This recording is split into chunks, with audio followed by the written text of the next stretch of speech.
Hi, I'm Nigel the Shanghai Psychic. I can tune into your loved ones in the spirit world, but I can also tune into you, tell you about your path and the choices that you need to make and need to know. I'm currently giving 30% discount on all Tell Craig Your Story listeners. Just use the code Tell Craig Your Story for 30% off your first psychic reading with me online at Nigel the Shanghai Psychic. Black China, baby. Yeah, we know we don't play around. We know the podcast in Shanghai. There's only one guy on my side, and his name is Craig. Check him out. Skinny OG, boy. If you got a story to tell, call Craig. The government been checking your mail. Just call Craig.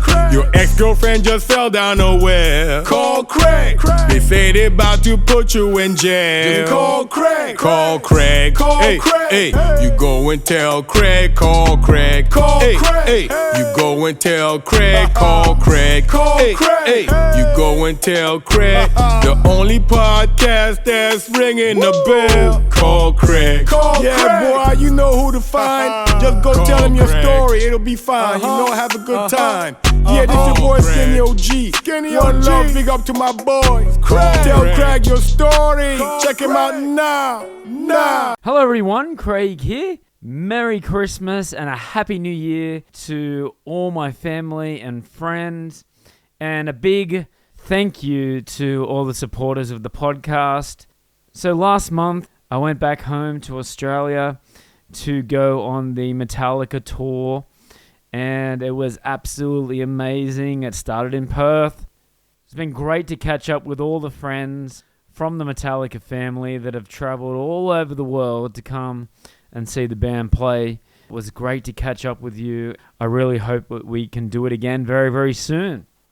I also got to see Lenny Kravitz in Newcastle, and I also got to see AC/DC with my father, which was an amazing experience. As I've said on the podcast before, my dad saw AC/DC with Bon Scott in 1975. My first concert was the Ball Breaker tour. And yeah, in 2025, I can't believe that we got to see AC/DC one more time in Sydney.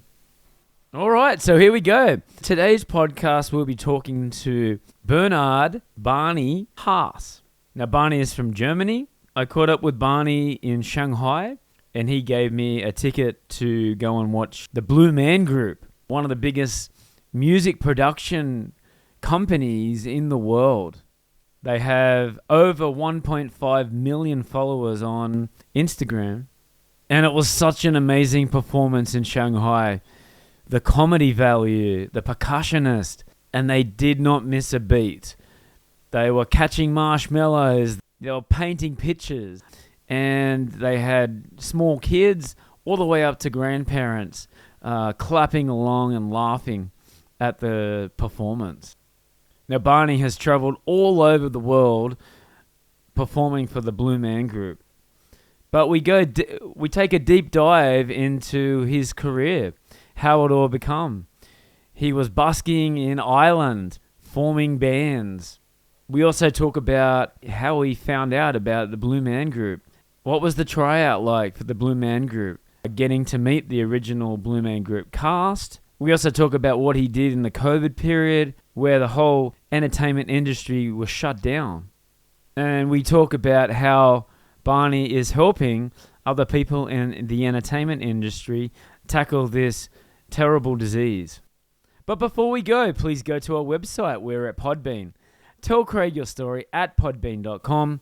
We have a link tree there which tells you where Tell Craig Your Story podcast is streaming. We are on all the major streaming services. We also have a YouTube account. Make sure you're subscribing and liking to get all the latest updates. At Tell Craig Your Story. For our Chinese listeners, we have TikTok, Red Note, and Bilibili. And for our Russian listeners, we have VK. All right, this is my chat with Barney from the Blue Man Group on Tell Craig Your Story podcast. Tell Craig your story. Hi Bernie, how you doing today? Good, how are you? Great to meet you finally. You give me some tickets to go to your performance a couple of weeks before the holidays. Very, very impressed. I got so many things to talk about. Coming here, did you find it okay? Your place, you're saying? Yes. I didn't actually. I kind of did. Thank you, Google. Apple actually. Apple Oh, Maps. Apple. Yeah, I was in the right general neighborhood, but then I guess I texted you and was like, I'm here, and I was ringing someone else's doorbell. So. Yeah. So you've been here for about 3 months now, and you're going to go till the end of the year. Is that right? Is that Yeah, right? has it been 3 months? June 1st I got here, so yeah, 3 months ish. Time flies when you're having fun. Yeah. Yeah. So when was the idea, or when did you find out that you were actually coming to Shanghai? It was talked about probably half a year or so before I actually came out. Yeah. But it was only finalized maybe say like 2 months before it came out. Yeah, right. Yeah. Yeah, one of the things that that stood out when I went to the show was like the crowd there. I thought it would be like a lot of middle-aged people, maybe a little bit younger, wanting to go and see like a good performance, like drum-wise. But I turned up. There was kindergarten kids in the front Yeah. with their parents, and then they had people that grandmas, grandpas. Clapping along. And so what do you think about that? Like, is that normal for like a Blue Man Group crowd? Yeah. What is a Blue Man Group crowd? I mean, I do think it is one of the strengths of the show that it does speak to anyone, really. I mean, it has the potential to, like, all age ranges. It could be everywhere. It's non-verbal, so Yeah. It lends itself to that. I don't think it always was as accessible, maybe for the full family, maybe, but it definitely is now. And the Blue Man character itself is definitely could exist in any time, in any space, in any culture. Yeah. I could just imagine a young kid, or just me going as a young kid, and then you walking out on stage like with the blue man. I'd be just like, I can understand the reactions. Yeah, kids actually get it the most, I think. Really? Especially here in China, for some reason. There's a lot of elements of the show that land differently in different countries. Yeah. Is that like a culture thing, or? Could be a culture thing. Sometimes it's cultural references, and sometimes it's just, I don't know, people laugh about different things, I guess. But kids across the board, just everywhere in the world, they are tuned into whatever the Blue Man is tuned into. It's the same. Yeah. And the Blue Man it does have an aspect of innocence and like childlike curiosity and so on. So maybe we're connecting on that level. Yeah. And you've been living here, obviously, in Shanghai since July, was it? June, 1st of June. 1st of June, right. So how have you adapted to living here? To be honest, I'd been here before, so it wasn't like a culture shock. Yeah, I was actually on tour here 2016. Right. Yeah, we came through Shanghai, Beijing, Guangzhou. Now, all the people that have lived in that 2016 era said that was the time of the Wild West in Shanghai. So have you seen the difference of Shanghai 2016 to now? Yeah, I mean, I have, but it goes along with all the changes in the world since then anyway, like way more technology and all that stuff, everything that came with COVID times, I guess, that we're used to from other countries as well. So it doesn't feel like a shock. It just feels like lots of changes have happened here that have happened everywhere, really. Yeah. Speaking earlier about you doing your HSK. Yeah. I finished my HSK 3 yesterday. Ah, congratulations. Well done. That's 3 more than what I'm at. Oh, really? My brain hurts from that. It was a lot of fun. It's been a very enriching experience. I did it because I came here in 2016, which is 8 years ago. And back then, I was like, I'm going to learn Chinese. Yeah. And I tried really hard, and I didn't try that hard, to be honest. But it was the intention was there. That's right. I'm going to start learning this language. Yes. And, but we were only here for 3 months total, and then then I kept on trying to learn, and I was following this course, and I never made it past module 1 of the course in 8 years. Right. And then I came here and I was so bummed. I was like, oh, look at that. Now here I am. I'm back in Shanghai. Yes. If I had learned, I'd probably be, close to fluent now after 8 years of practicing. Yeah. How cool would that be? And then I was like, well, you never know what the future brings. So this time I'm going to go for it. So one of the first things I did here was just put my name in for a Chinese school and just go for it. Yeah, that's awesome. And that's how we got together, right? Like that's a bit of connection through friends and through learning different languages, right? Yeah, exactly. It's that thing of like I forget whose quote it is, but every language opens up a window to a new world or something. So. I totally agree with that. Yeah. Speaking of languages, I also noticed that you're a bit of a linguistic as well. Oh, yeah. So Chinese, English, German is not... how many other languages can you speak? See, now I'm fearing, knowing that you've done your research. What else is you going to find out? I have been big into languages. I think it came weirdly after finishing high school. I had learned French in school. Wow. And I thought that I didn't learn anything in school really. Was it mandatory to learn a different language other than English and German? Yeah, you could kind of choose. You could go down I think you could choose between French and I think Latin. Oh yeah, right. Then. Wow. Yeah. I'm not planning on going to ancient Rome anytime soon, so I guess it was for the people who wanted to study medicine or something. Maybe. I understand. Yeah, so I went for French, and I really feel like I didn't pick up anything in school. Yeah. But then right after school, I got my driver's license. One of the first things I did was drive to France with 2 friends. There you go. The day of getting my license. So I was like, driving to France, drove through the night, went there, and then I never really cared about, it was so boring learning the language in school, but then being there, I had this experience of like, oh wow, how cool is this? Like I can understand a thing or two. I can say a thing or two. Yeah. And that's so cool. And I think that kind of sent me down the journey then, and those kinds of experiences. Like lived in Ireland for a while, where I lived with Spanish-speaking people from different countries.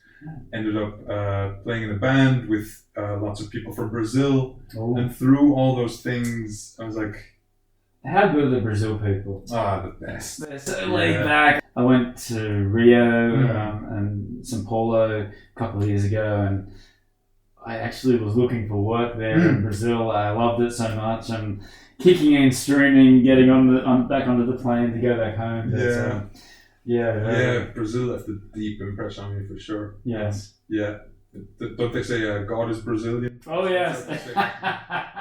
Yes. Probably was, because yeah. The whole lifestyle, amazing food, the beaches, hot weather, beautiful girls. Well, what do you want, right?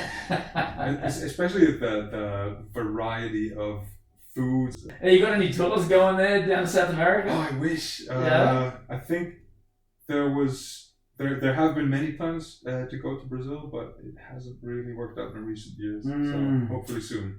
But speaking of touring, when I found out that you were coming here for the podcast, I told some friends in Australia, and they went, "Oh yeah, I went to the show when they come to Australia." I didn't realize at first how big the Blue Man Group is, and it's like Australia and New Zealand. And you said that you started in 2012, right? Yeah. So, and then we just looked it up. They did a tour in New Zealand in 2012, and then they did Australia in 2013. Is that right? I was in New Zealand 2016. No, 16. Right. 16, 17. Yeah. Right. Okay. Let's talk about how this all come about. I mean, you're in Blue Man Group at the moment. Had you seen them perform before? What did you know before you joined them? To be honest, not that much. There was living in Germany back then. There was, I'd say, like my first connection to Blue Man was an advertisement that was big on TV back then, which was for Intel processors. Like, right. They had so that was like Blue Man Group was in the public psyche somehow. Were they performing in Germany, or was it just an advertisement? I mean, back then I think it was just an advertisement mainly, as a child, and then the show did come to Germany. Right. Yeah. They started a show in Berlin, and that's still running. I've been a cast member there for quite a while. Whenever I'm not on tour, basically, I'm going back to Germany. Yeah. Right. So did you see the Blue Man Group before you tried out, or how does the story start? Say in the process of trying out, like I went to the audition.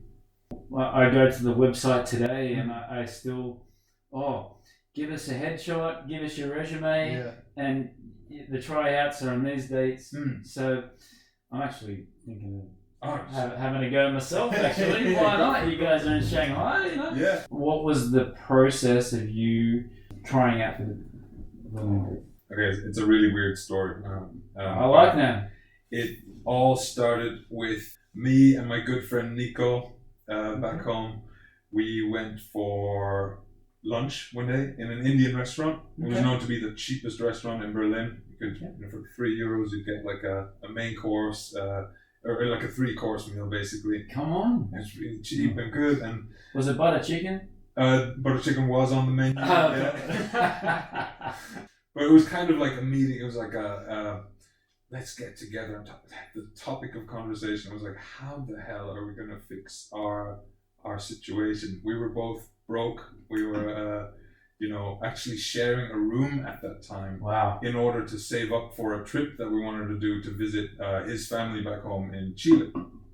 So that was the topic of conversation. Like, okay, we really need to figure out what we're going to do. And then he goes to the bathroom, comes back with this card, like a postcard kind of advertising thing, and slams it on the table and says, well, that's you.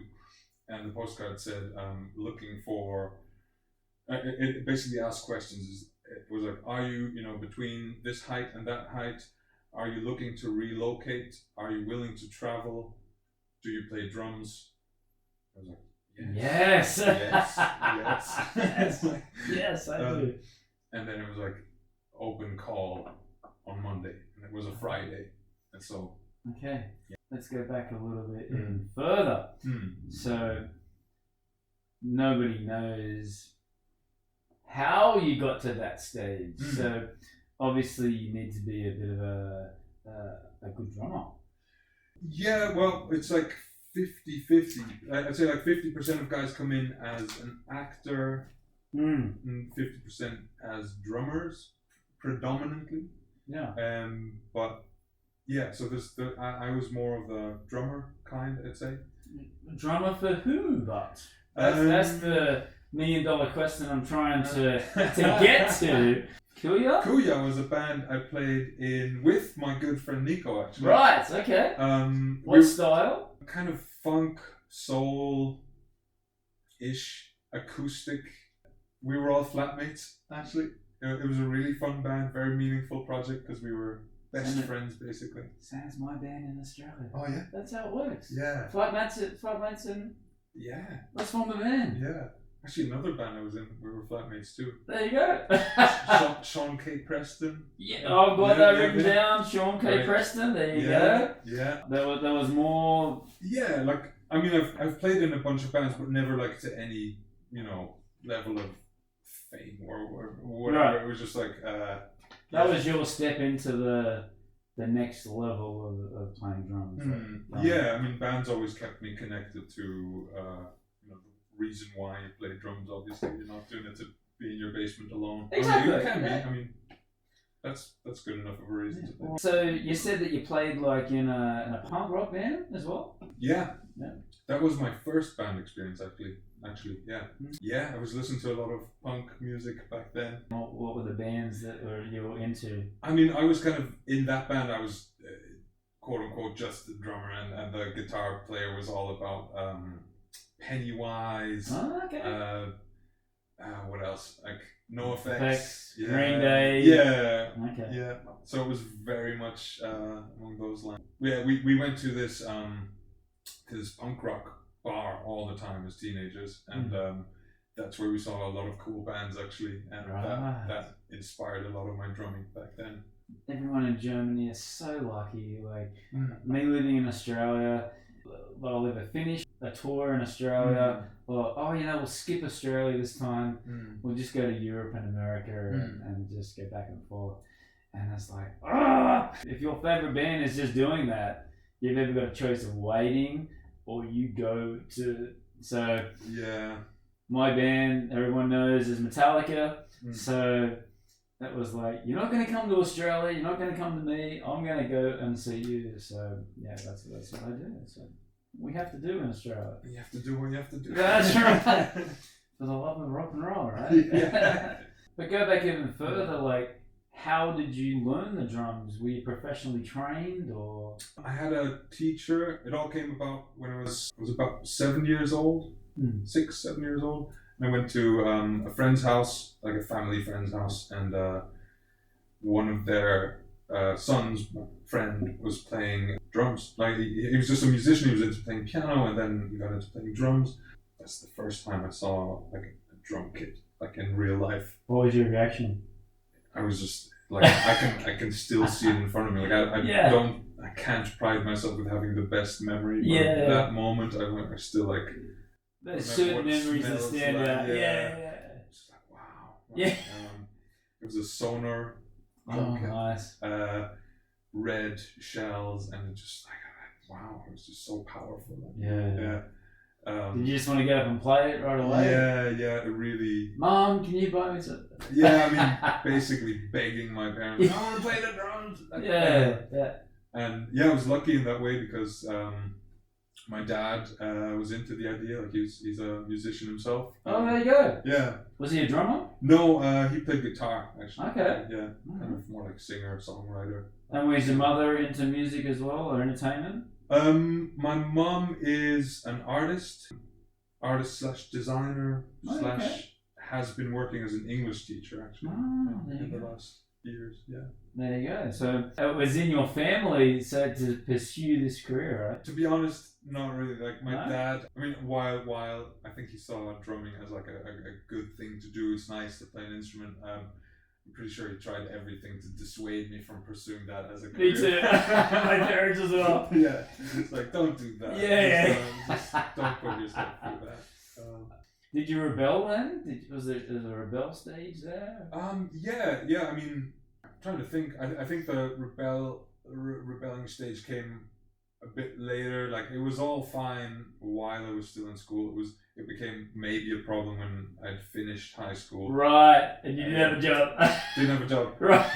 Moved to Ireland. Well, actually, I should say I went to visit my cousins in Ireland for 2 weeks. That was the plan. Ended up staying for 3 years. So where did you stay in Ireland? Because like we talked about, Maguire is my last surname. Yeah. So there's apparently in Enniskillen. What was your experience living there for 3 years? I loved living in Ireland. Yeah, it was great. Did you adapt to the weather? Yeah. I've never really. I actually really like the weather. It seems to be really mild. It's never like too hot, never too cold. It's kind of steady. Yeah, a lot of rain, but I mean, to be honest, like maybe I got sick of it after 3 years because I felt like socially it felt like the only thing that people do is then go to the pub all the time, and I was over it. At some point, I'm like, I can't do this anymore. So were you a fan of the Guinness after 3 years in Ireland? Yeah, I was. Yeah. Yes. It's an interesting thing. I was talking about Guinness with a friend the other day, how it's an acquired taste for most people. Definitely, yeah. I've kind of come to accept that a lot of things are just like you have to try them 3 times. That seems to be the magic number. After the 3rd time, you're like, all right, okay. But people keep saying that you haven't had a Guinness until you have one in Ireland, right? Yeah, I guess. Sure. Yeah, I'd say there's kind of like psychological reasons for that because you're like in the right environment. Yeah. You get the reinforcement. There's like these old Guinness signs up that say, Guinness is good for you. Guinness is good. So you stayed in Ireland for 3 years, and then you come back to Germany? Yeah, I came back to Germany a little bit under the pressure of, because I'd been playing in a band in Ireland. We were buskers mainly. That was Sean K. Preston. Oh yes, okay. Yeah, he called us Sean K. Preston and the Handsome Devils. I never identified as a handsome devil. Who said the handsome devils? Is that Sean said that. okay? Yeah. Okay. And was he a handsome devil? I mean, he was excluding himself basically. He was saying like, I'm Sean K. Oh Preston. right, You guys are the got handsome devils." it. That was a really fun band to be in. Like that was really, really good times, and we ended up being flatmates as well. So I think we're finding formula. There you go. Yeah. Yeah, That's the thing. and that was great. Just really good times. But that was at that moment in life. That was like, yeah, I'm cool. This is what I'm doing. I'm just busking with these guys because we're earning enough money to pay the rent, and it's really fun. And that's what it's all about, right? Yeah, but then there was that pressure, like whether it was the internal voice / also kind of like my dad's voice was like, what are you doing? You know, like what's the plan here? As they do. Yeah, and I felt that inside myself as well. Like, you know what? I probably should go study something. I should take advantage also of the free education in Germany. Like I should go to college. You know, to go to. Yeah. So at that stage, how was your drumming going? Were you confident to go up there and really put on a good show? Yeah, but I mean, I'd say a lot of, because it was busking. Actually, it was a lot of cajon. Oh yeah. Okay. Yeah, I didn't get to play on the kit so much at that time, but yeah, then I moved to Berlin with the intention of like, I'm going to try to go to university and studied languages. Because I was like, well, I know one thing is that I seem to like learning languages because I've been learning Spanish and Portuguese in Ireland and Italian, just based on like the people I met. And then I was like, yeah, you know what? I think I'll study languages. Went for that, and while I did enjoy aspects of it, it was like I kept on getting drawn back into the world of music. I'm just like, time was spent in the rehearsal room with my friends, starting a new band, playing more kit now, and like university was this side project. Yes.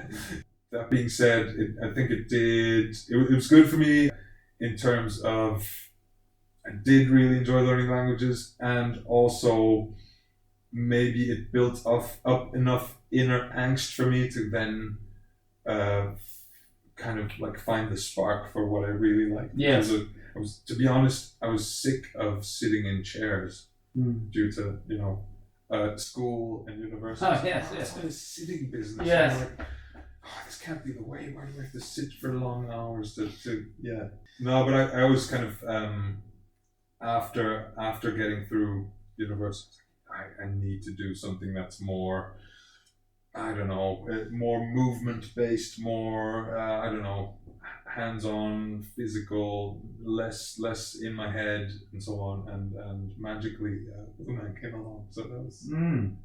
So is it like what it is now, where you have to do the face, the photo, portrait, and then resume, and then do a tryout? Is that how the process? How was your process? My process was just I just went there. I showed up very informally. There was. Did you have to? Did they give you any prerequisites on what you had to learn or No, how not to at play? all. Okay. Not at all. So how did you get ready for this audition? Very naively. Right. I called a friend who's an actress, and I was like, I just found this thing for an audition. I don't know why, but I want to go there. Yeah. Teach me what you can about acting in a weekend. Because it did say, I think the card did say something like, drumming and acting skills. Okay. Yeah, drumming probably okay. Acting, I don't know. She gave me some pointers and stuff, but that was all completely. Was it worth it, though? Did she give you? It was helpful. It was helpful, but also I came to discover then that Blue Man is actually not about quote unquote acting at all. It's it's about. It sounds so cheesy to say.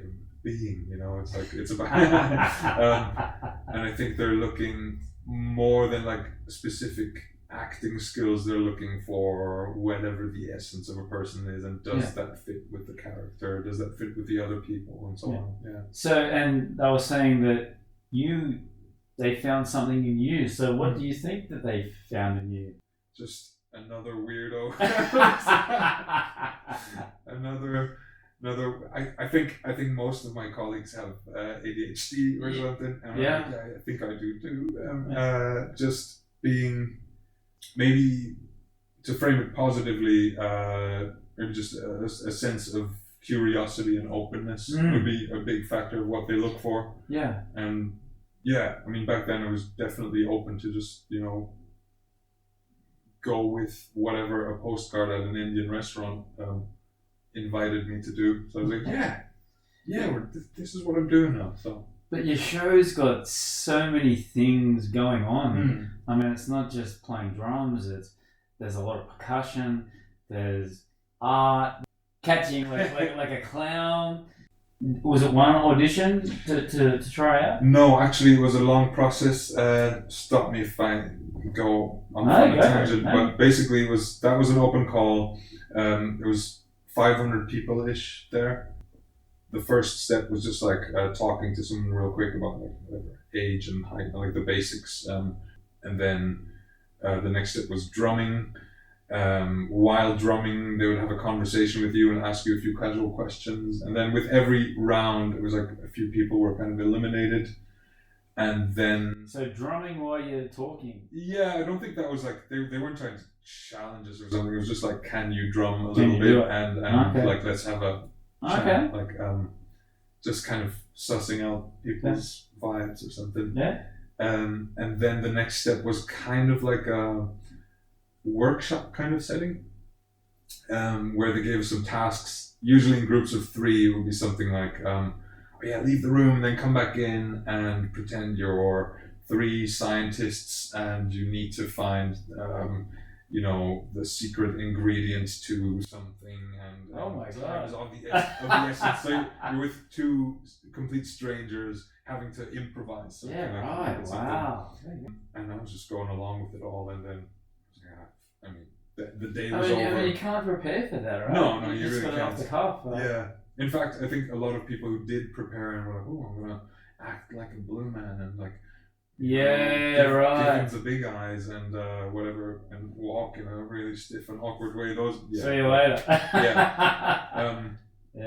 I didn't really know what I was doing, which was probably to my advantage. But then, I got called back that night. I want to see you again tomorrow. Awesome. Okay. Here we go. The workshop basically continued. Then they called me back again, and then the third day in there, I got really nervous. I was like, I hadn't slept at all. I was just like surrounded now by only. I think there was only 4 people remaining. Right. I was one of the 4, and that pressure. They were all professional actors. They were all right. Like, what shows have you been in? You know. Yeah.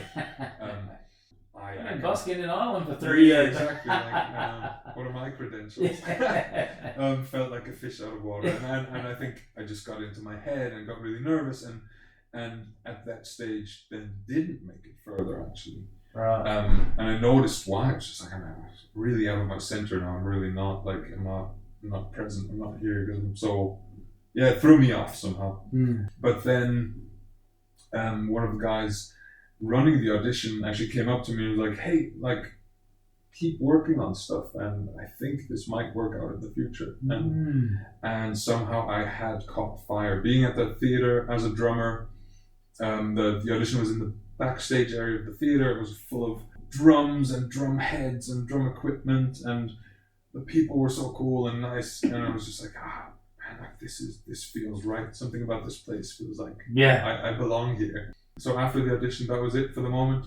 But then, I kind of caught fire with getting into more movement practices. I explored all sorts of different modalities, like Feldenkrais. I did a lot of yoga, qigong. Got into all the movement arts. Put my name in for night classes for acting because I was like, that's a whole new world for me. Yeah.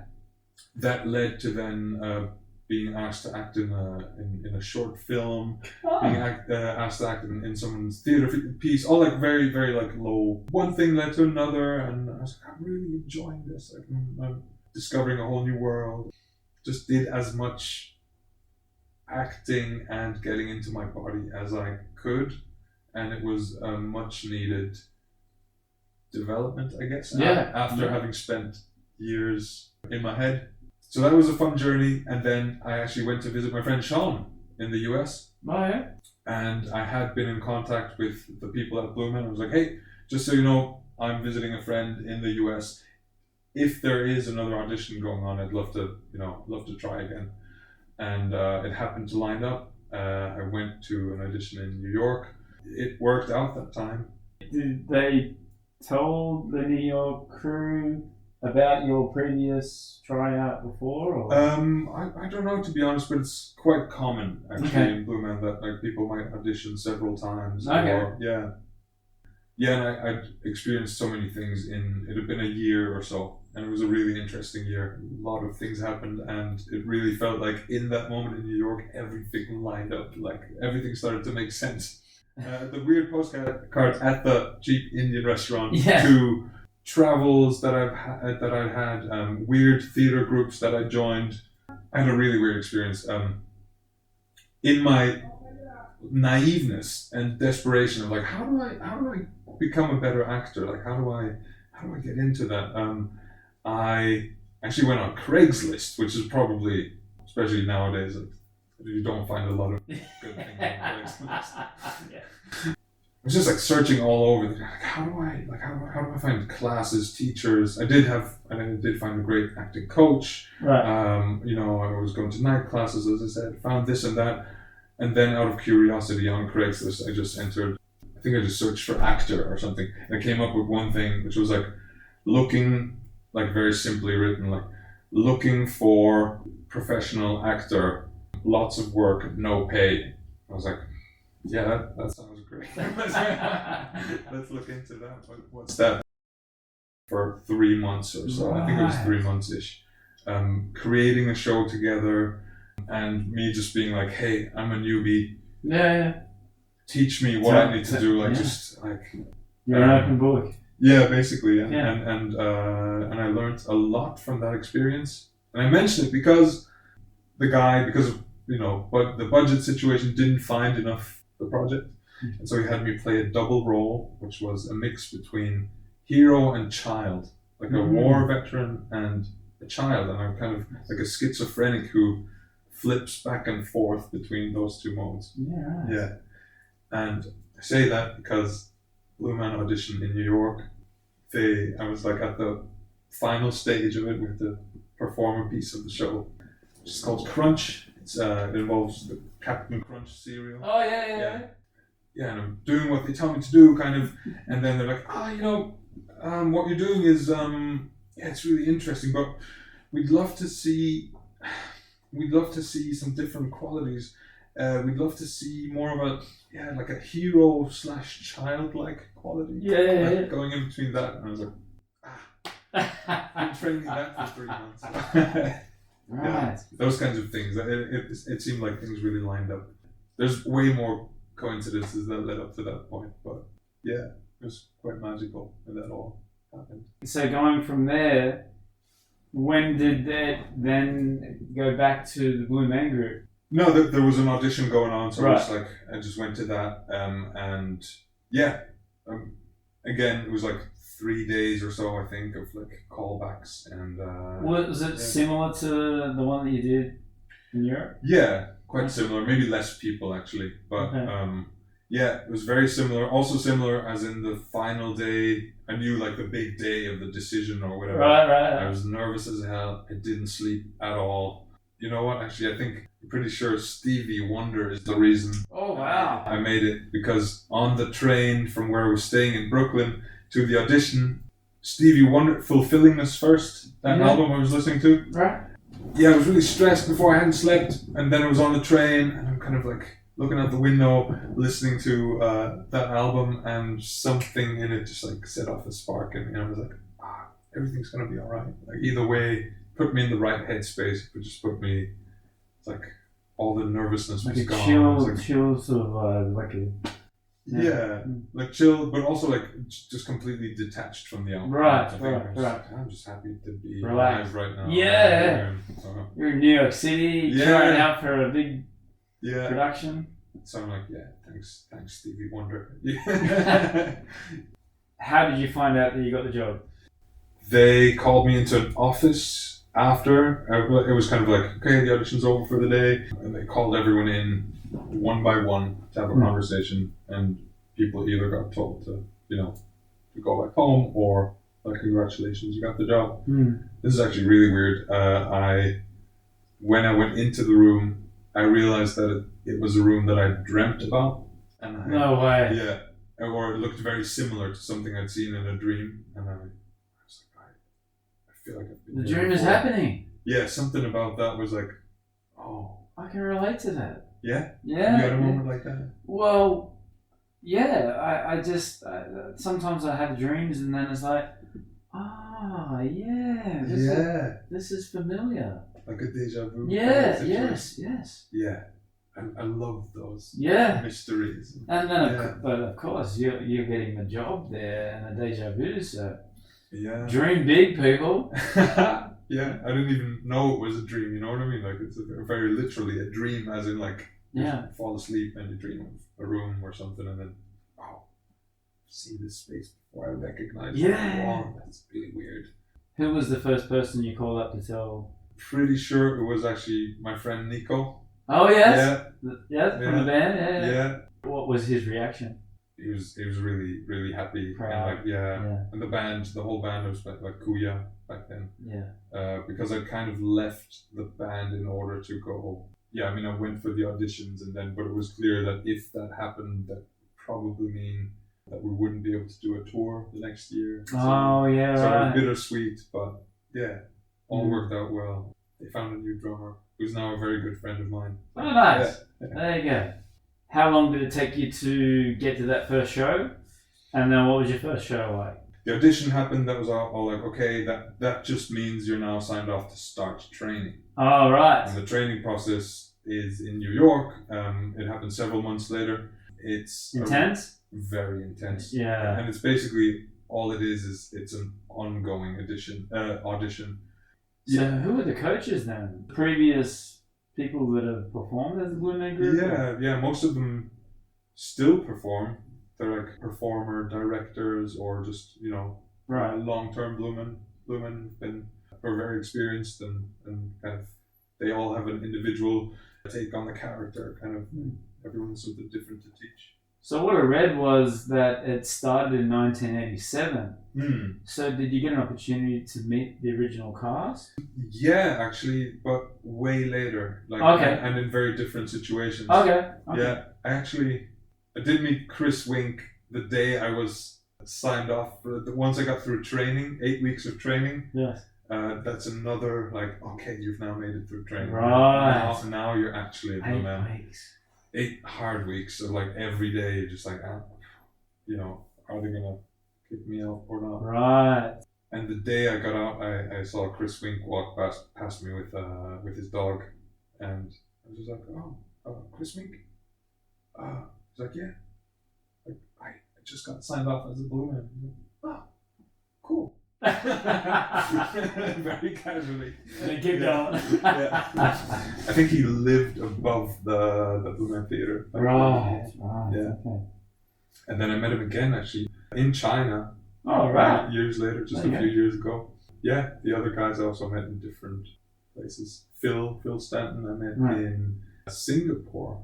Okay. Yeah. Was it more training? Was it more preparing for the show? Like eat with the drums? I'd say for me it was more the acting, kind of embodying what it means to be a Blue Man, and a lot of that is, for many people, means doing less. Okay. Which is difficulty for a lot of people who come from a traditional acting background, and they're like, I'm not going to perform as the Blue Man. I'm going to do all these things, when in fact a lot of it is more about stripping off layers of yourself. Got it. Put on the blue paint, and it's supposed to reveal more of your essence rather than like, oh, I'm a weird blue guy now. It's like it just takes away associations with whatever people might read into the way your face looks, your color of your skin, and this and that. It just takes away a lot of layers, and then. How long does it take you to put the blue on? It's about an hour we take for that. An hour? Yeah. Yeah, right, okay. Because I could just imagine like kids doing it for like 50 years or 60 years or however long they did doing the face paint every single night taking it on. Right? So, yeah, about an hour preparation? Yeah. Do you have like makeup artists there doing it, or are you doing it yourself? Or? We do most of it ourselves, but the tough part is obviously our ears and hair are covered. Okay. And so we have to put on a layer of glue and put on a bald cap and all that process. The whole transformation is a bit of a mystery. We don't often publicly talk about it, but it definitely is. It's a time for us to connect with each other and kind of, I guess take off those layers of everyday life. It's kind of nice. Like I love that preparation process actually. It's a bit like a ritual. It's like you're changing another person, right? You're getting into character, or yeah. There's a lot of freedom that comes with that. Excellent. So get back to your first show. First show, they kind of throw you in the cold water these days. Was it New York, your first show? It was in New York. After just 2 weeks of training, they were like, well, now we're going to throw Single you in. swim? Yeah, exactly. And just certain scenes, actually, they would like put you into, just a piece or two. Got it. And so you learn that really well and then go in and do it. I went in and I was freaking out. I was just, oh my God.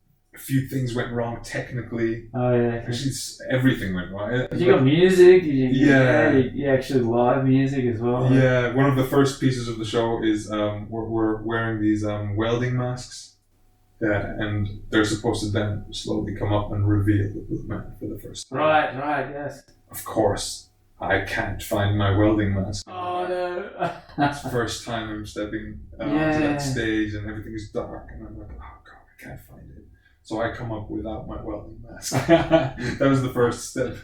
And then we do this spin painting. Yeah, that's amazing. Yeah, but something went wrong with that as well. That. And I was like, everything went wrong, basically. Right. Looking back, that's hilarious and that's really funny. But in the moment, I was freaking out. Oh, yeah, of course, yeah. And I wonder to this day if they kind of set things up intentionally to kind of see how I would react. Yeah. Maybe. But that's a long process of doing all the training and do your first show, and it's like, I'm out of here. Yeah, I thought, I was convinced after that first show. I was like, oh well, that was that. Yeah. That's a fun story, I guess. So did they give you feedback after that first show? Yeah. Lots of feedback. That's actually an interesting part of Blue Man culture. Right. We do note sessions after every single Nice. show. Yeah. I like that too. Yeah. Everything is discussed. You talk about yourself, or you're talking about the other two performers? All of it. Yeah, we talk to each other about like, hey, in this moment I thought that one thing that you did, that was kind of weird, or could have been better. Or, I like how you did that. Yeah. And we have a production stage manager who also comes in for the note session. Got it. Session. Gives their feedback. Sound people will give feedback on like, you played that part a bit loud or this and that. Yeah. So it's a constant process of trying to improve the show, evolve it. How much is improvisation? How much is it, okay, you better do this? A lot of it is improvisation. I'd say that there is a red thread that we follow. The pieces that we perform are fixed. Like a normal band set list. Okay, these are the songs we're going to play. Yeah. Okay. But how you get from A to B to C to D is kind of free, as in you never know what's going to happen. It's always different. A different combination of guys on stage will lead to a different outcome. And that must be very cool for you, for a creative mindset. Yeah. And the show is only really fun to watch when they're not on autopilot. Yes. Of course. And it's a great opportunity. I really, really love what we do because it keeps me locked into being alive in the moment. And after how many years now? 12 years. Yeah. Just the other day, I noticed once again, like I became aware of how during the show I will still have loads of moments of getting goosebumps and just being like, wow. And having that realization during the show, like, holy shit. But you're also locked in too, because I'm there in the crowd. You come and jump on the chairs through the crowd, and you touch my head, and I'm going, hey, it's great. I didn't want to ruin your performance. But I was like, hey, I'm here. I didn't know you, so that's true as well. Yeah. Know of you, so I guess I didn't recognize you. And then the other part of the show, and I don't want to give too much away from the show, but like the clowns at the circus, like you're catching. Are you a part of that? I can't remember whether you were the person throwing because the two things that came out of it. One was to actually throw 13 eggs or whatever you're using. Well, marshmallows. Marshmallows. Gumballs and marshmallows. And marshmallows. But one person to throw it accurately, and the second person to catch it in the mouth. That's talent. So, which one are you? I can't remember. We rotate. So that night, I'm pretty sure I was the guy catching marshmallows. But we rotate. Like most of us play all roles. And I counted at least 10, 12. How many did you catch in your mouth? We usually do around, like somewhere around 30. Kids, don't try this at home. You're professional. But how many did you say? 30? 30-ish. 30? Yeah. I think I've done, I forget, like 36 or so.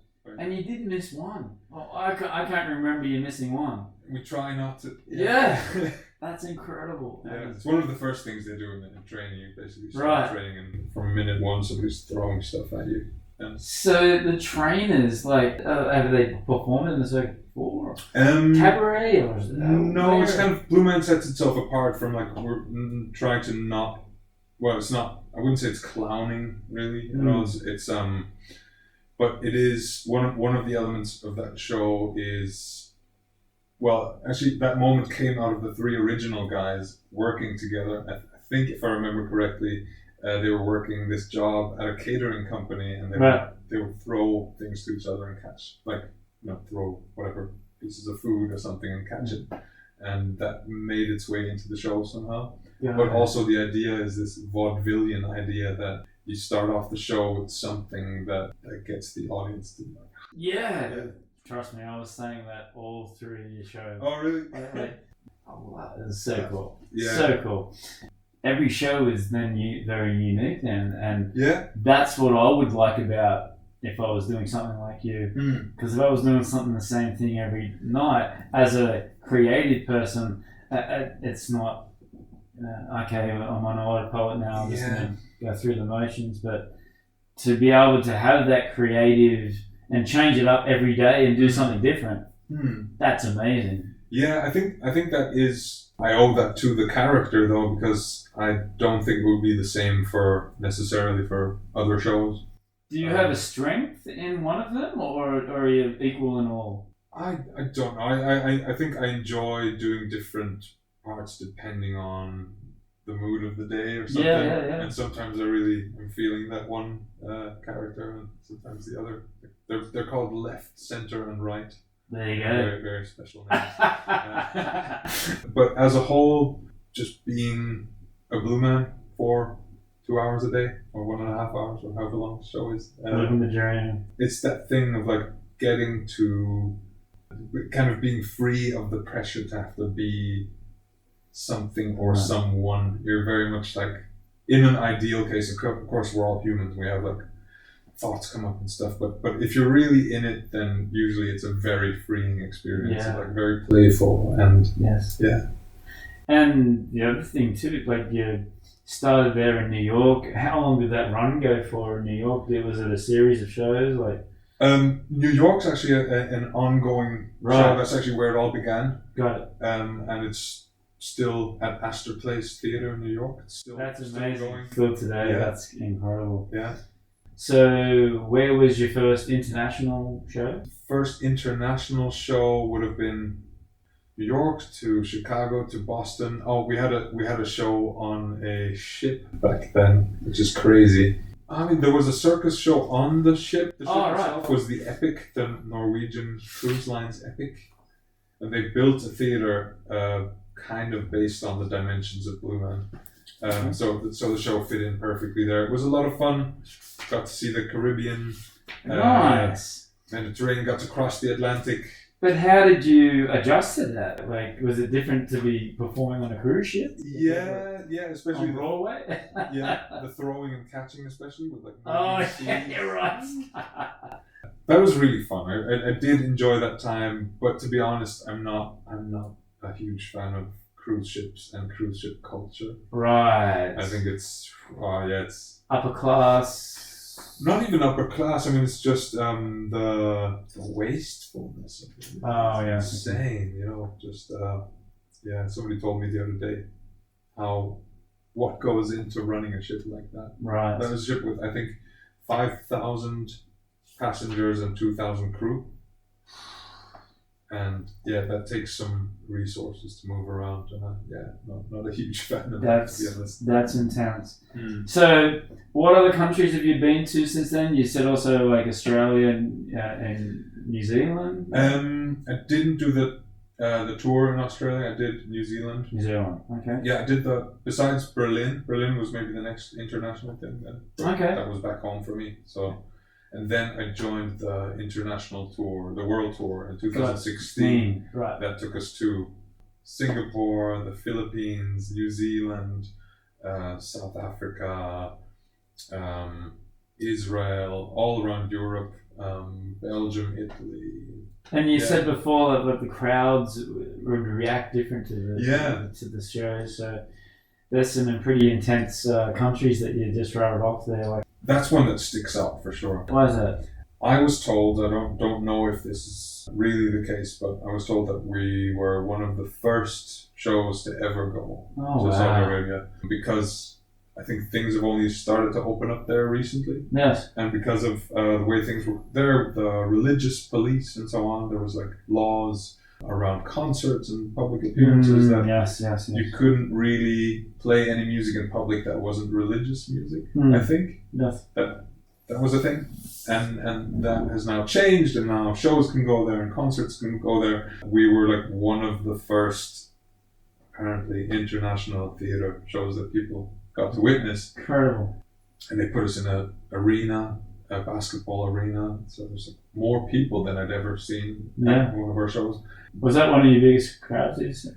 Probably, yeah. I think the cool thing about Saudi Arabia was that people didn't really know how to react or like how. Yes. So on the one hand, it was complete chaos. People are in the crowd, eating food, doing phone calls, talking to each other, like very much not what you would expect from a normal theater crowd. Yeah.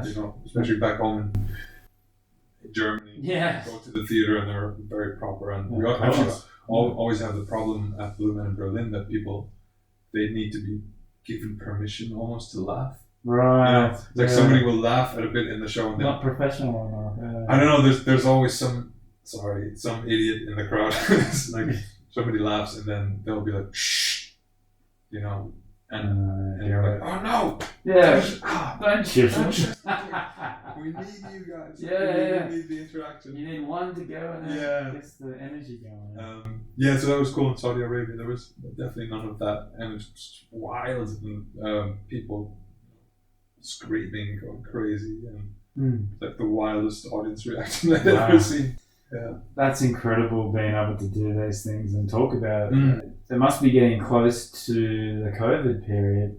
Another experience that you had, and maybe you can shed some more light on it, the wagon. Oh. I read that you said that this changed your life. Well, I think maybe it's more accurate to say that was a very drastic change in life. During COVID, basically the whole theater industry was shut down. So where were you at the time that it shut down? In Berlin. Okay. So suddenly I'm out of a job, out of essentially even vision of a future in the entertainment industry. Yeah, everyone was. Yeah. Hollywood shut down. And it was Intense. So no one knows what's going on, and I was like, damn, like, what, I need to think about what else I do, and I was shopping around for things I would like to do, and one of the things that came to mind was drama therapy. It's like, I think that could be a really cool thing to get into because of my journey with like how much it helped me, like the journey of getting into theater and getting more into my body and all these things. I was like, I'm fascinated about those things, and I love that. Seems like a really cool avenue, and I might still go down that avenue eventually. I was trying to do that. I fell through all the safety nets that the government provided in terms of if you were employed, you would get some kind of payment or something, and if you were a business, then you'd get some kind of compensation. I was at that point. I didn't have a contract signed. I was regularly doing shows, but I just hadn't. I didn't have anything. I didn't sign the next contract because I just hadn't done it yet. So I fell through all the nets, and I was like, oh, now I don't qualify for any of the funding, any of the government support, whatever. What was it like in Germany with COVID? Yeah, I mean, nothing compared to Shanghai. At all. So I'd actually love to ask you. I was out. I got out both times. Okay. Yeah, I was the lucky one one of the very few actually that was able to go back. I went back to Australia. Yeah. To be honest, it was quite okay for me personally. We were given enough freedom to at least I could go for a walk in the park and do all those things. Whereas here everything was. So I wanted to do this drama therapy course, but it wasn't going to be funded, and I was like, I don't think I can afford it right now. Yeah. And the people from the agency back then, like the job unemployment agencies, essentially were like, well, we can't pay for that, but what we will pay for is anything related to tech. Okay.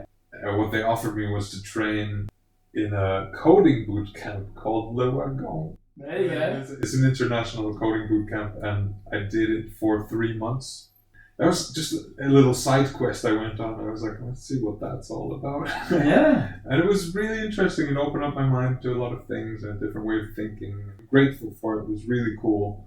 But by the time it would have been time to do the next step and apply for jobs, I was like, the theater opened back up. Right.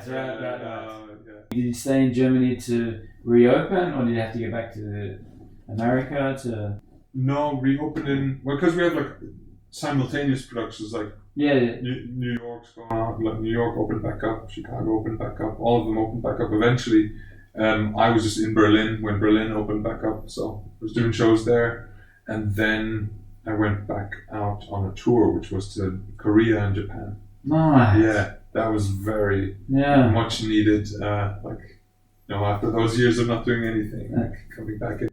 So there's a theme there. The last couple of podcasts that's come up about the crowds when the Japanese, especially when they go to a concert or to a show, they're very respectful. So with your Blue Man Group show, what was the crowd like there in Japan?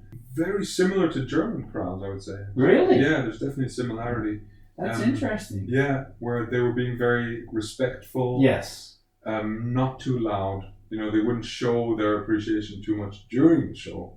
But then after, we always do a meet and greet after the show. Yes. They would show their deepest appreciation. Oh, yes. And say how much they loved the show. And that was a learning curve for sure. So, they don't like it. Yeah, but that's just the way they are.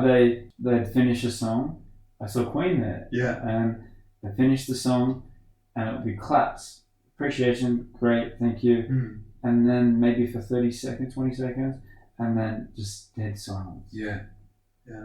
And then it's like, I coughed. And it echoed in the Osaka Stadium. Oh. And it's people like... looked at you. It's like, this is a rock show, come on. Yeah. Oh, yeah. So, but different crowds, different cultures. Yeah.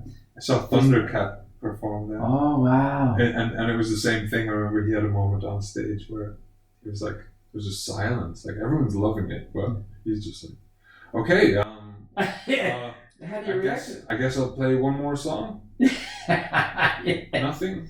Yeah. Yeah. Okay, let's keep going then. Yeah. Are there any plans to go back to Japan? Do you know? Yeah, the show was there recently, actually. Oh, great. Were you a part of that, or? I wasn't part of this last run in Japan. I hear that went very well. There is plans of going back to Japan next year and potentially even opening back up a resident show in Japan. Because it used to be in Japan. Osaka or Tokyo, Kyoto? I think Tokyo. Yeah. Okay, nice. Yeah. And what about Shanghai then? Like, you've got a residency here. Yeah. Tell us about how that's all been going. It's in the Rojo Cultural Arts Center, which I hear... It was a little difficult to find, just like my house. Yeah. There's not a lot of signage on it yet. The DD Park Shamil side of it, and I was like, I don't see any signs. I don't know if pictures of the Blue Man Group are like, I should be able to see it, but just followed some people, and then all of a sudden you turn around, and then all these big posters of you guys on the wall, and it's a nice building, isn't it? It's like a red brick cultural heritage building. Like, it used to be a steel factory, turned into a theater. Yeah, it's been really exciting putting up the show here. Yeah, actually, it was incredible to watch the theater come into being. Like, that was my first culture shock with China. Right, arriving here June 1st, and the whole surrounding area of the theater being basically a building site. Right. It was just a construction site. It was holes and dirt and everything. Like, we're opening in 2 weeks. And you get chopping, you get going. I witnessed it happening. It was incredible. Just in 2 weeks, they did the work of, it felt like several years, Wow. Transformed the space into a beautiful place. Yeah. You started in June, July. Yeah. And we're into towards the end of October. How are you doing physically and mentally? Like, better and better. It took some adjusting with the heat and like getting. It was a hot summer. It was a hot summer this year. Yeah, it was a really hot summer, and obviously getting a show up and running is everyone's doing whatever 12 to 16. It's very physical. It's a physical show. Yeah. So that took some getting used to, but now we're settling into a nice rhythm. Yeah, that's great. And you're here till again? I'm here officially till January, but there's discussions of, staying longer. Hopefully I get to stay longer. I'm really enjoying Shanghai right now. I've been meeting great people and enjoying the city a lot. It feels very just alive. And people watching, where can we get tickets? You can get tickets on, there's the official website, which is bluemangroup.com. And then there is the local ticket outlets here. It all goes via Live Nation. So wherever you buy tickets here, they're going to be there. And social medias. Where can we find you? I'm not like a public person in any way. I do have Instagram. People are more than welcome to reach out. I didn't mention this earlier because it's not an official thing I do yet. Without wanting to go on a tangent, in my years of touring, I went on a little bit of I struggled with insomnia for a few years. I overcame that eventually, and so one of the side projects I'm doing besides Blue Man now is actually helping people overcome insomnia. Incredible. Yeah, especially people in the entertainment industry and so on. It's tough.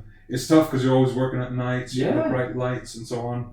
That's something I have been starting to do, not on a professional basis. Like I haven't charged money for it, but that's a thing I'm getting more into. So there will be more of that coming up soon. Like that's really cool. Resources and great initiative. I like that because you hear so many artists, like especially the rock artists that have been doing it for so long, they get off tour and they're so wired. You're traveling, you're playing, the energy, the atmosphere, the crowds, and then all of a sudden you just stop. Exactly. Yeah, and I think a lot of it, I went through so many wrong turns with it that I would love to help people not take those bad choices, which is Got it. when you're trying to fix a problem, Yes. like insomnia, you can go down all these rabbit holes and get all this advice that, sorry, it's not helpful. You know, people will be like, "Oh, have you tried drinking chamomile tea?" Sleep All these hygiene. Oh yeah, medicine theories and then like, oh yeah, avoid bright lights after a certain hour. I get on the blue light filters and all these sleep ticks. Everyone always has advice, but actually for someone struggling with insomnia, that is poison, because it all comes down to like just framing it differently. And the second you start to engage in all these coping mechanisms, you just go deeper and deeper into the problem. Right. You're like in a constant state of like fighting with your insomnia. Right. And the approach that I learned, I studied with a sleep MD, is very much like just let go of all of that and befriend the idea of wakefulness, and kind of, it's almost like facing your fear directly. Much more helpful approach. Right. But I just wanted to say it for, if anyone's out there, absolutely, with especially who can relate to being a musician, artist, and struggling with insomnia, you can definitely reach out and give you some pointers, and because that's something that's been very close to my heart. Like, amazing. I struggled with it for 8 years or so. Amazing. And that would be a whole different podcast, I guess. Part 2, I think. Yeah. So, what's the best piece of advice you've ever been given? It's not really the best piece of advice. It's just a funny one that comes to mind. It may be the funniest piece of advice that's ever been given. Okay. My friend Sean K. Preston from that band. He keeps popping up this Sean. Yeah, he's a great guy. We were busking one day and somebody threw in a €50 note. And we're like, oh my god, that's crazy. Hey man, we can't accept that. Like, hey, stop it. Whenever someone wants to give you money, you take them. Yes. I'm not actually serious about that. I know that's not like a deep piece of advice. I just thought it was really funny. It's a really funny thing to say. Excellent. All right. So now we're down to the last bit. So the first one is music. So who is your top 3 favorite artists of all time? The first things that come to mind is like teenage years, us getting into drumming a lot. Yeah. Probably NoFX would be one of them. That's a good one. Because I just loved their individualism, or just like their... Are they still playing? Yes, the longevity of them as well. Yeah. They're relentless. I mean, they're... and they're not playing the easiest songs either. Like, it's all punk. So you've got to be fit and you've got to be ready to go on stage. You can't just wing it. You can't be. Yeah. Also, I thought they were funny. I saw them at a festival, and they did this thing where, at the end of their set, they just played a simple melody, and one of the guys was playing trumpet, and their goal was to keep it going until they got kicked off stage. Wow, these guys are... That's awesome. Something else. So that I'd say like that was really something that sparked my drumming back then. Yes. There's some fast beats there, nice beats, no effects. Yeah, what else? Then a different phase of life, Caetano Veloso, Brazilian artist. Just really great songwriting. And what sort of style was that? Was it more like a groove that you liked playing drums? I wouldn't even say it's so much drumming related. I just thought it was really creative. Like a lot of his, if you listen to his stuff, it's all sorts of styles, and the lyrics are amazing, and just musicianship. Yeah. Just very... Trying to think. Okay, that feels like one from...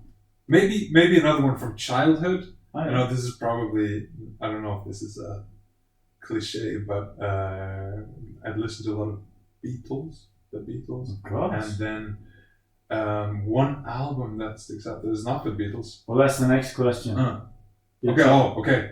Your top 3 favorite albums of all time. Possibly weird choice of albums, which is the Beach Boys' Pet Sounds. Classic. Yeah. Classic. Harmonies. Yeah, harmonies, just the creativity. And I think I got that was like a childhood connection that I have there. Just emotionally kind of, brings back memories. And that's what music's all about. Yeah. Oh, I remember the first time I heard that song, I was in this spot in this city. Yeah. It got reinforced by seeing that biopic. Oh, yeah. Love and Mercy. Have you seen that? No. Oh, amazing. Is that the Wilson? Yeah. Brian Wilson? Brian Wilson gives like a backstory of what was going on. And that would be intense. It was great. Okay, I'm gonna find. To be honest, I had no idea, and then I watched that, and now I have a whole new appreciation. Right. Yeah, and I'm not really a Beach Boys fan, to be honest. Like, I don't think there's other albums that I'm really into at all. But that album was wow, so creative, like such cool stuff, and different sounds, and that's a good choice. System of a Down, Toxicity, big influence. That was a game changer. Yeah. That whole new metal phase there was Korn and Limp Bizkit. But they had their own style. It was so unique. Writing, music style, and I don't know. I just never heard something like that. I love when someone just comes out and just plays their music, and it's I don't know. Yeah, also the melodic, like the mix of like really fast and then slow, melodic, and fast, slow. That's poetic as well. Really good lyrics. He's a really good singer as well. Yeah, we're on the same page there. Yeah, I think he also. I remember as a teenager buying like a book of Serge. Which was just poetry. Wow. Maybe it's just because I'm sat here with you and you're from Australia, but it just maybe something I've been listening to in recent years is Tame Impala. Oh yeah. Yeah. Yeah, right. Yeah. What's the name of that album? Actually, the album was called Currents. There you go. I had for some reason I had the song "Let It Happen" in my head. Oh, okay. So Tame Impala, Currents. And speaking of your drumming, your shows are amazing, Blue Man Group. So, do you have any drummer heroes, or? I feel like I'm always I'm not like a drummer's drummer. I always thought I was a drummer until I joined Blue Man Group. Right. And then I was like, no, you guys are drummers. As in not, some of the other Blue Men are amazing drummers, but the band, the Blue Man Band, they are insane. Yeah. Right. I mean, we don't, unfortunately, on this production, we don't have the full band. Right. Actually, I could probably say that a lot of the Blue Man drummers are a big inspiration drumming wise. Yeah. They're very talented guys, like what they're doing. Just in that show. But I'd love to see them go out and do their own thing and see what they could do. Yeah, but maybe drumming heroes, more traditionally, Jim Chapin. I met him through my drum teacher. Right. Who was, they were friends, and he would run workshops every now and then, and had the great honor of doing a workshop with Jim Chapin at the tender age of 14 or something. And I just remember him being not only an amazing drummer, also for his age, like he'd kind of walk into the room not being like at peak physical health, but then he'd sit down at the drums and he'd just go for it with such passion. Right. And he was such a fun guy to hang out with as well. Yeah. Okay. Next question. Then books then. Oh, books. Top three favorite books of all time. Hermann Hesse, Siddhartha. Have you heard of that one? Really good one. Jack Kerouac, On the Road. Number 3. Brave New World, actually. Yeah, I remember reading that. And that released. Who is your greatest inspiration / hero and why? Actually, I was going to go with 2 friends come to mind. Okay. Aaron and Nico. Okay. Nico is the guy we talked about earlier. Aaron is someone I've known since primary school, essentially. Yeah, went to school together, and just I would say big influence on me. Super open-minded guy with always crazy creative ideas, and a lot of our conversations shaped, I think, how I how I went out into the world somehow. So that's All right. yeah. So I'll go with Aaron and Nico. We're good friends. Great. Thank you very much for your time. I really do appreciate it. I know how busy your schedule is, and we try to schedule it a couple of times before, but and thanks for what you do. I think what you do is amazing at connecting with people from all these different walks of life, and feels like you're building a community of sorts. Of like, I've listened to some of your episodes, and I think it's such an awesome project. So I'm glad and honored to be here talking to you. Yes, folks, it's the moment you've all been waiting for. Parlay Restaurants and Sports, located in Jing'an, Shangkang-li, your new favorite spot for barbecue, burgers, and so much more. Come out to watch all your favorite sporting events. Enjoy brunches weekends starting at 11 on our terrace. Test your skill at darts, pool, and golden tea, an icon bar classic. 9 beers on draft, the freshest barbecue cooked daily, and so much more. This Saturday starting at 5 p.m., followed by our first brunch Sunday at 11. Parlay. We have you covered from kickoff to last call.